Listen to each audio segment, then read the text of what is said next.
एक सन्नाटा भरा हुआ था। एक गुब्बारे से कमरे में तेरे फोन की घंटी के बजने से पहले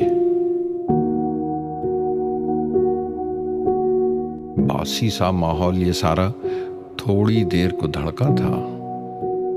सांस हिली थी, नब्ज चली थी, मायूसी की झिल्ली आंखों से उतरी कुछ लम्हों को। फिर तेरी आवाज को आखिरी बार खुदा हाफिज कह के जाते देखा था। एक सन्नाटा भरा हुआ है जिस्म के इस गुब्बारे में तेरे आखिरी फोन के बाद।